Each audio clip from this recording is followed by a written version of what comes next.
Alright guys, so we're starting out with part 3 here. We got the truck in the shop. I got it in here last night so it could dry off and get all the snow that was on it all dripped off overnight. Had the fire stoked up good so that all dried out. So yeah, we're gonna get into it today. It's New Year's Day, so we'll see how much we get done. Alright, so first things first, before we dig into underneath the truck, you're gonna come out front here and we're gonna undo our battery cables, undo them from both sides there. We'll undo them, and we're gonna also start by draining our fluids: transfer case fluid, transmission fluid. I'm actually gonna take my fluid extractor, pull the dipstick and suck it out. So for those of you that know when you suck out or drain an automatic transmission how it always overflows on the pan, if you suck it out from the top, it'll drain that level lower so you don't have to do that. So we'll get to doing that now. Alright, so with your batteries disconnected, we can go ahead and start draining fluids. Got my fluid evacuator right here. So for those of you that don't have one of these, you have to drain it from the bottom, pull the pan. But I personally have one of these. You just pump it, and before you know it, here we go. It'll drain all that fluid into there, and we won't have a big mess when we pull off the pan. It won't overflow, like I said. So we'll do that, get underneath, drain our transfer case fluid, and then we'll start ripping our drive shafts out. Right, so once you're under here, you're gonna need these cross members out anyways. So take those out. They're 15mm bolts. There'll be 2 at the front. This back half will drop off, and you'll just be left with your big transmission support one. This is more of just a skid plate. Then come under here, you're gonna need a 10mm Allen key or socket. It'll fit in there. Then you can get a nice drain pan under here, drain out your transfer case oil. Alright, next remove your U-joint straps like that. You might have to give it a little bit of a whack to drive shaft. Make sure you have your parking brake on or your wheels chocked, because your automatic transmission is what's holding your truck still right now, so she's going to roll away if you're not on level ground. So once you do that, you simply give that a whack, whatever, pull it out, and your slip yoke here, that'll just slide right out of the back of your, it'll just slide right out of there. So once you have your front U-joints, same procedure as the back undone, you can come up in here, and if you, I already have one loosened here. It's the easiest way I find to do it. You just twist your shaft up like that, and you can get sockets and extensions up there and put your impact on it, and those will come up. You just got to have it like that, and then your drive shaft will come off.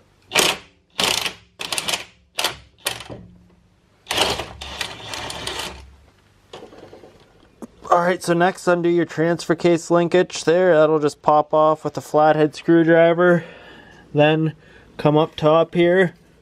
Take your vacuum lines off there. We're just doing all this because we have to get our transmission jack in here and support the transmission, and pull out our cross member next so we can get the transfer case out. So we won't be able to get to that with the transmission jack in here. So next, take a 15mm and pull out both of these bolts here and nuts. And that undoes your mount for your transmission up there. We have to get those out.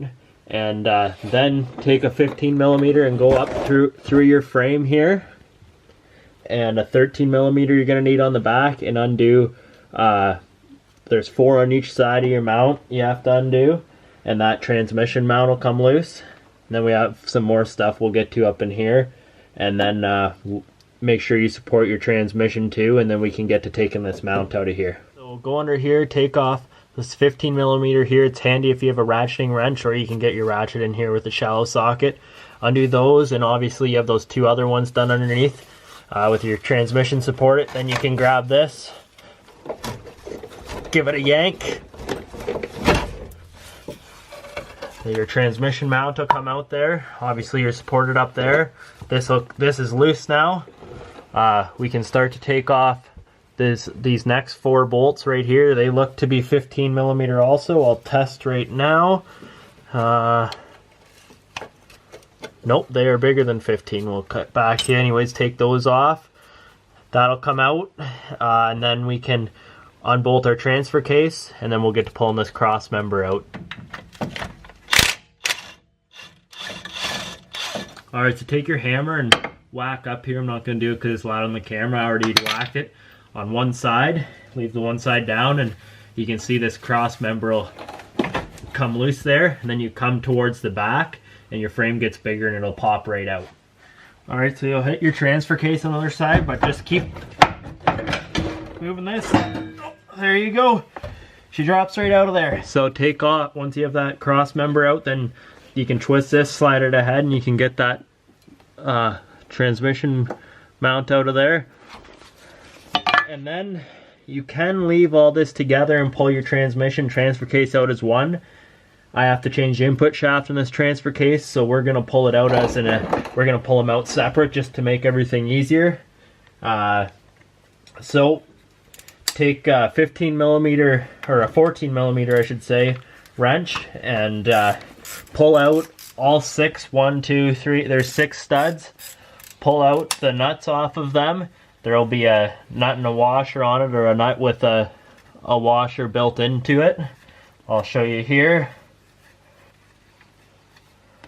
There's your nut with the washer built into it. There's 6 of them. Pull them out. Support your transfer case and we can pull that off then.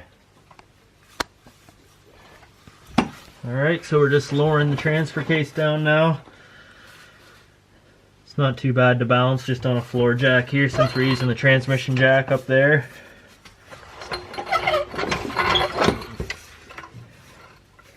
Yeah, so we'll lower that out and get it completely drained so we can change the stuff. It looks like we got all of our vacuum lines here. I'll just make sure. Oh, there's one more vacuum line on it that you're going to need to pull off. Right there. And your transfer case is out. Alright, so the case is out. We've already let it drain, but it'll drain more. So ideally, we'll show you here. This is what has to go into here. You can see how much bigger the shaft is. It's huge compared to the other one. So yeah, we got to tear that apart. I'll be filming a separate video on this, so check out my other videos. I'll try and put a note up there for you so you can go find the video if you have to take your transfer case apart to put the bigger input shaft in it. So we'll do that separately. But yeah, now we are gonna we're just stopping for lunch here right now. But right after lunch, we're gonna come underneath here and we're gonna take off right in front of our transmission jack there. We're gonna take off the inspection cover that's right there. There's 3 8mm bolts on it, I believe. And then we're gonna start to bar the motor over. And I don't have a barring tool, so I just use a flathead screwdriver. You go under there and just bar it. And take out your torque converter bolts. And then we're gonna have to get on to taking off transmission lines and stuff and gut all that crap out of there. Alright guys, so now this is your transmission cooler that you do not need anymore. Mine has all these old lines. Yours have most likely wore through behind the transmission. So you don't need that. So what we're going to do is take this out of here just since we don't need it. 1, 2, 3 bolts. Pull those out. And then there will be 2 metal lines about 6 inches long that go down below this. And they attach to a rubber line there with hose clamps. You can pull those off, and then you can this will pull out all in one piece, and you can save this rather than cutting the lines. Alright, so I'm under here. My girlfriend's up front there undoing that transmission cooler.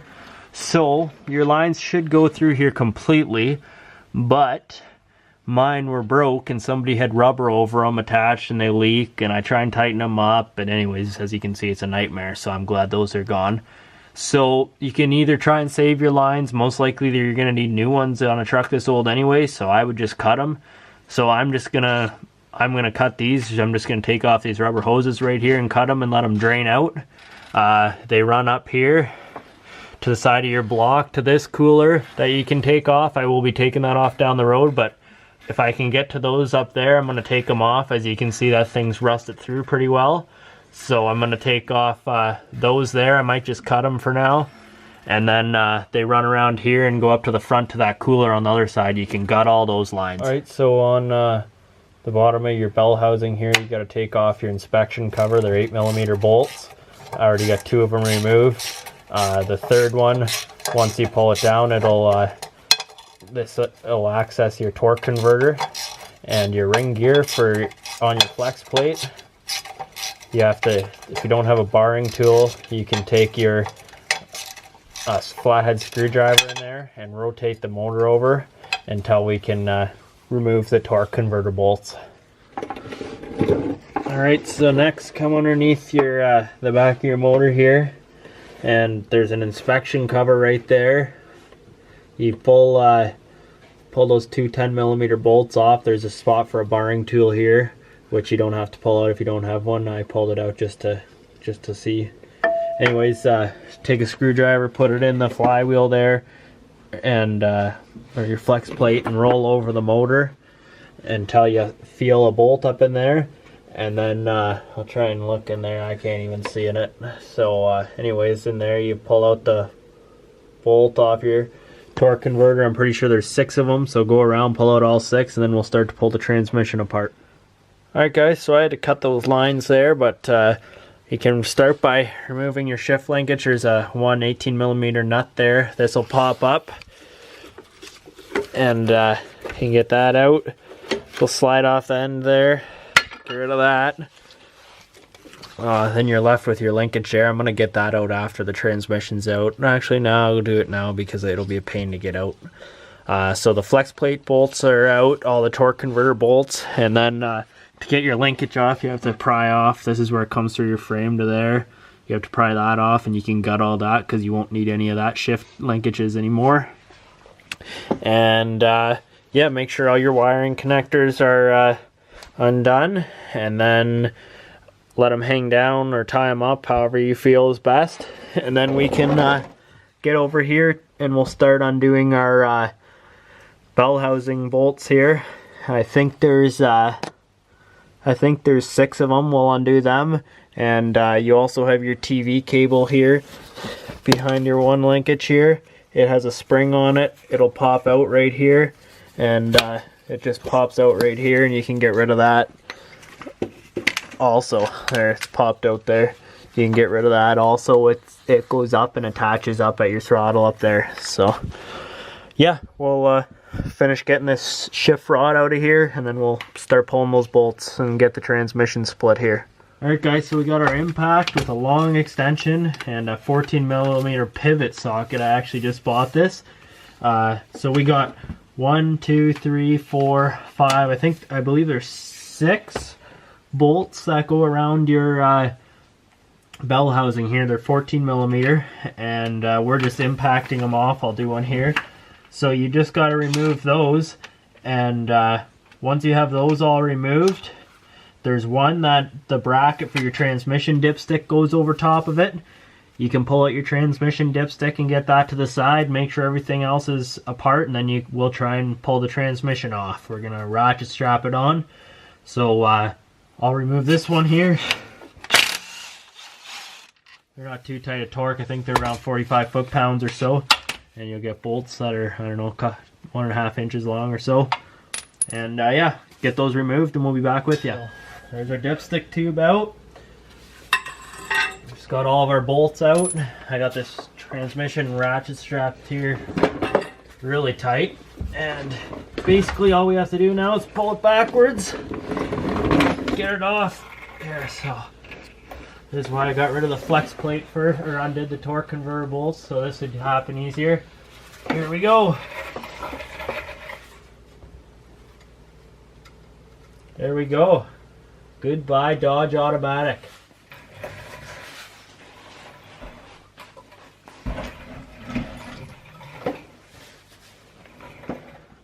Alright guys, as you can see, she's out. Now all we have left to do is our flex plate, and then we're pretty much done, and we can get on to our rear main seal. And it doesn't look like it's really leaking in here, maybe just a tiny bit. Anyways, we're going to replace it while we're in here. There's actually 1, 2, 3, 4, 5, 6, 7, 8 bolts on your bell housing. So just so you know, that's how many there are. And then we got 8 on our crankshaft to get this flex plate off, and we're done. That's where we're going to finish off for today. And for my rear main seal replacement, I'm going to make a separate video for that. And so we'll replace that rear main seal. That'll be a separate video. Alright guys, so now with that all cleaned up, I got to pull out the starter again here. Or not again, but I do, because we have to put the starter spacer in. So what you're going to need is a 10mm wrench or socket, and this starter spacer is only if you're using the Nv4500, the 13-inch flywheel. Has to be spaced out. If you're using a normal flywheel and stuff, you don't have to use this spacer, but in my case with the South bend clutch, I got to put in this starter. So I bought 3 bolts that are factory Dodge bolts. They're actually they're longer than the factory ones, and they have to be to put this starter spacer in to make up the space for it. So we're gonna get to pulling this starter off right now, putting this starter spacer in, and then we'll be off on our I gotta do my rear main seal yet, and then the clutch. Alright, so make sure that spacer in the starter is nice and clean, because that has to fit right in those grooves there real nice. So if you want it to fit, it's got a nice flat fit there. Put that on there, and put your longer bolts on, tighten her back up. I'm going to use some blue Loctite on it, because these starter bolts will, with that spacer in there, it's just like running a wheel spacer or something. I'm going to have to check the torque on these, because there's always there's another mating surface in there now. So we'll have to check on that after. But yeah, put those longer bolts in, snug her back down. There is a torque spec to them. I think it's 45 foot-pounds or something. I ain't going to be able to torque it, so it's going on with a wrench. So that's just how I'm doing it. Hey guys, so we're back under the truck. The new rear main seal's in. You can check out my other video for that. What we're going to do now is put the flywheel on, and we're actually going to start up the truck just to make sure this rear main seal is good, because I mean I got it in nice and straight, but I still don't trust myself to do all this work. I'd rather start it up, know that it's a leak-free seal, because I've heard so many horror stories of guys putting their trucks back together and they leak after. So anyways, it's driven in there nice. Hopefully it's a good seal. We're gonna put this flywheel in now. See how it goes.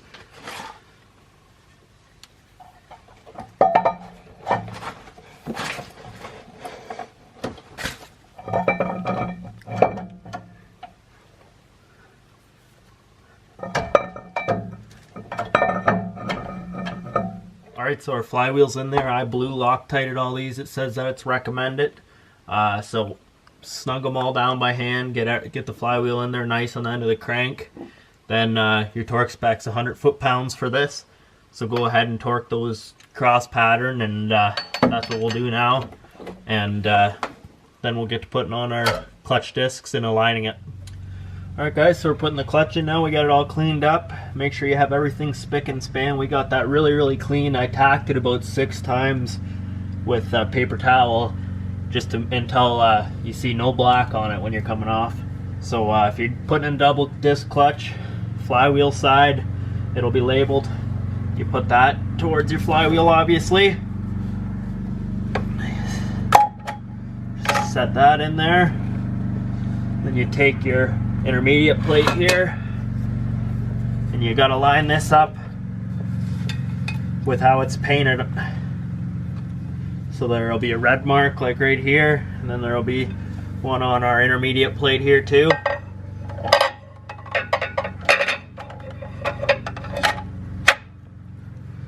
That lines up.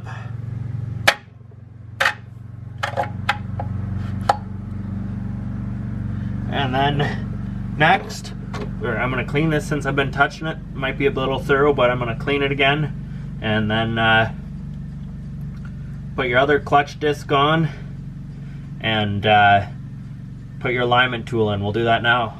Alright, so now take your side of your clutch. It says pressure plate side. Put it towards the pressure plate. And get that up there. And take your alignment tool. Probably want to shove it to the back. Get it aligned with the other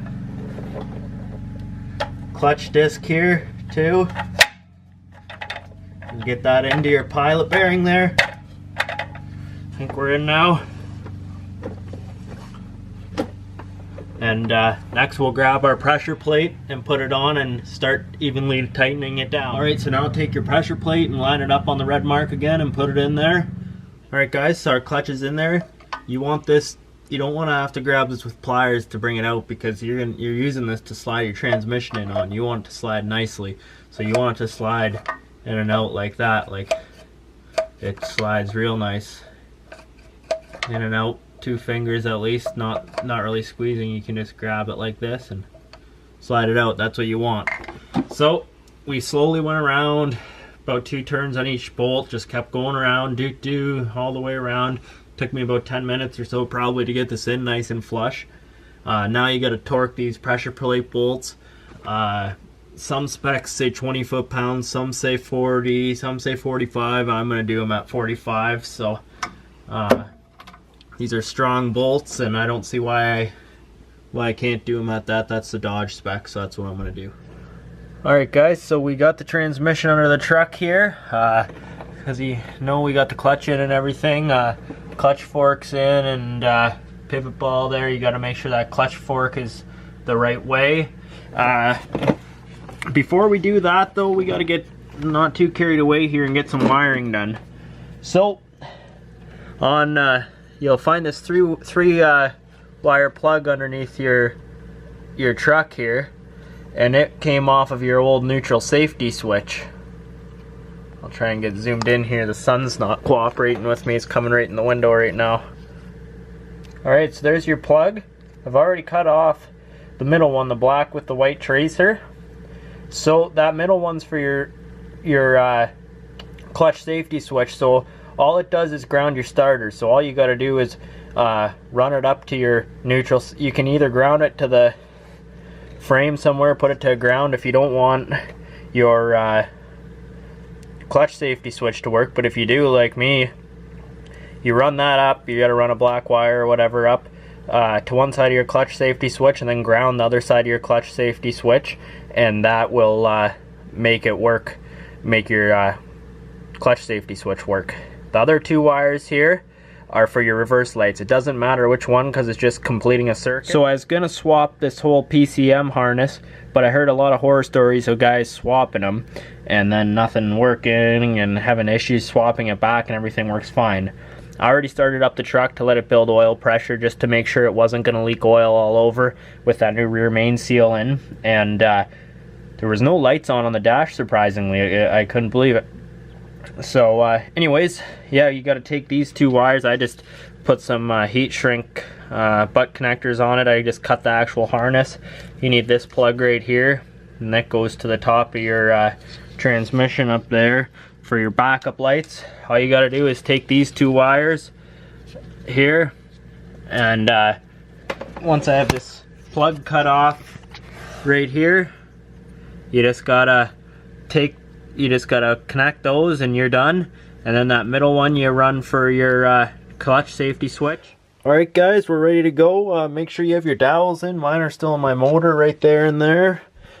Make sure you got your pivot pin on the pivot ball there. You got that pin on there. Some people say to grease this. South Bend says to install it dry, so I'm going to install it dry. Make sure there's no grime and grit in there. Make sure all your mating surfaces are clean, and we'll start lifting this up and try and put it in. I left mine in 5th gear so I can turn the output shaft to line up the clutch lines and slide it in. Hopefully it goes smooth. Alright guys, so we just got the transmission, the bell housing attached here. I got it up until about a 1/8 of an inch away or 1/4, and just until it hit the dowels, and I couldn't get it lined up on each dowel, and you're not supposed to pull it in with the bolts. So I decided I just put a bolt in on each side and just snugged them up and just kind of wiggled it. It got started on the dowels, and then I just slowly gave a crank on them just for that last 1/8 or so, maybe just a titch more, 3/16 or so, and it pulled it in perfect. I mean, they tell you not to do it because they don't want you to break this, which is very understandable, but you just got to remember that everything's got to be nice and straight here, and support it, that you're not going to be running the thing on an angle up in and stuff. But yeah, anyways, that's it. We're just gonna bring our bolts on and torque them up, and then after that we'll start putting our cross member in and stuff and getting our slave cylinder connected. Alright guys, so we're in. We got the exhaust hanger on here. It's got to go on, and it's got to go on first. There's 2 bolts in there. You can't reuse your automatic transmission one. It has 4 plates on the bottom of it. So this one you have to have 2 there. Next, after that, we can put in the cross member and then our transmission mount. So we're going to get to putting this cross member back in right now. Alright guys, so our cross member is in, transmission's in there, got the mount tightened down. Yeah, I'll do the rest when I get the transfer case put in. For now, we're gonna go up top here. Got to put the shift tower back on the truck here. Take the hole lined up real good there. So yeah, we'll just put the shift tower on there and get it in, and put the rest of our interior plastics in, and then the next time you'll see me is when we go to either change out the steering column or we're going to put it in the transfer case. So for now, that's it. We're back here. We're going to do the wiring for the clutch now. So for this wiring, I showed you earlier the 3-prong plug down below. Those 2 outside wires, you run them, it doesn't matter which ones. Go to the 2 wires on your pigtail for your reverse lights, plug that into your transmission. The middle one's a ground. So you can ground it out, but it's not the safest thing. You want to run it through the clutch safety switch, in my opinion. Somebody else gets in your truck and has to move it. It's good to have the safety features there, I think. So you take your clutch safety switch. This is what plugs into it. This is your pigtail. So what I've done here is, just to show you, all you're doing is grounding it out. So when you press that pedal in, it grounds it, and when you let it, and it allows you to start it, and when you let it out, it's not grounded, and then that shows your computer that your clutch is out or you're not in neutral, and it'll allow your cruise control to work. So what I did was put a short wire here. That we're just gonna put a connector on and put it on a ground underneath the dash. The other one's a longer wire. That's what we're gonna plug into our switch. I'm gonna run it through the I'm gonna plug it in there and wire this all up now, and we'll see if it starts. Alright guys, so we're wired up here now. I'm just gonna check and see what we got on for lights and stuff. But yeah, we'll try that now. So I'm gonna try and start it. I got it in neutral. I'm gonna try and start it without the clutch in. So here we go. I hit the key before, and your trans temp and overdrive off lights stay on for a little bit, and they shut off. So here it won't let me start it, so I'll put my clutch in now. There we go. So they'll stay on and then they shut off. Obviously I can pull my e-brake there and that'll shut off. So there we go. You can shift gears. You can hear the revs dropping.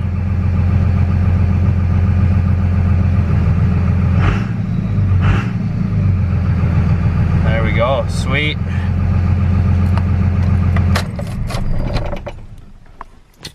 Alright, so next up, since we're done all of our wiring and it all works, we're gonna rip this dash off, and we're gonna take our little plastic piece here, get it behind there and cover up that park reverse neutral drive.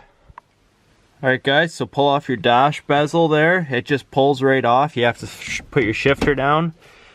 Then you got to pull off this instrument panel right here, which I've already shown you. That's why I didn't show it again. Pull off your plastics around your steering column. They're all Torx bits, and then you can get to your dash. So once you have this out, you can flip it up, and the piece we need to get to is right here. That's actually for your transmission linkage. It actually amazed me. I guess I never really thought of how they did it, but that's a cable right there running up to your linkage. So that can go. So you just take out this Phillips right here and here, and then we can put in the black insert and put our dash back in. So the end of this cable actually just disconnects from your steering column in here. You pull that up, and there you go. That is gone. We will put that to the side in my automatic bag. You put this in the place and you're done. Alright guys, so since we're in here, I got the plastic in there now. This looks like that now. There's nothing in there. What I'm going to do, on the back here, they're all labeled. So I'll show you right here. My overdrive off button or light, and over here we have my trans temp. So we're gonna just pull both those bulbs just because we can, and then we don't have to even see them come on at the starting, because none of those sensors are used anymore because there's no sensors on the transmission. So we'll just pull them out, so if they ever do come on, we won't see them. Alright, next off, while we're in here, we're gonna undo, put the new steering column in. So start by undoing your wiring here. This is for your clock spring. I know because I've had to replace it once. And then basically you just have a bunch of plugs here. Here there's one. They all just slide off. Undo all those and get your wiring off to the side. Then you want to come down here, and there's 3 bolts there. I think those are 15 millimeter. Third one up in the top corner there. You gotta undo and come underneath the truck. Here is where your steering column attaches, right in here. So you see that joint, where is it? It's up in there, right there. See that nut right there, that bolt.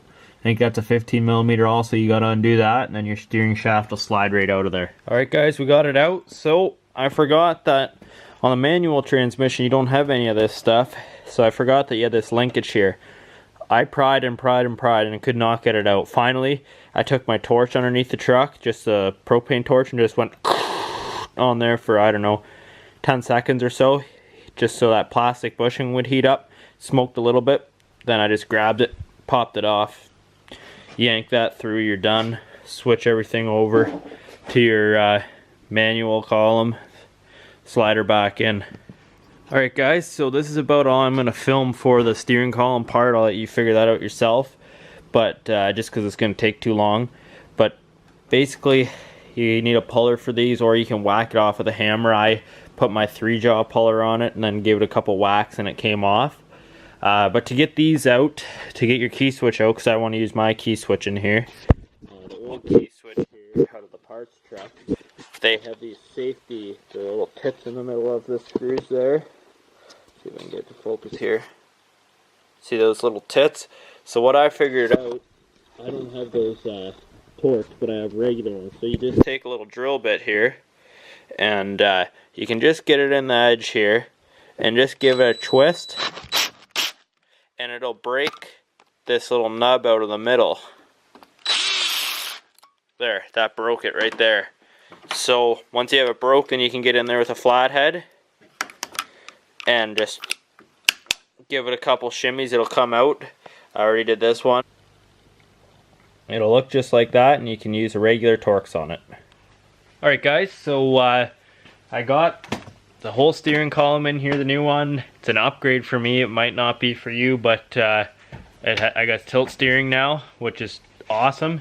To move the key switch and stuff, whatever, I got that all back in here, all the wiring connected, kick panel back on, and yeah, everything. I really like the fit and finish of it. It looks a lot nicer without that steering shifter there, and you can also see up in there that there's no park reverse neutral drive there anymore.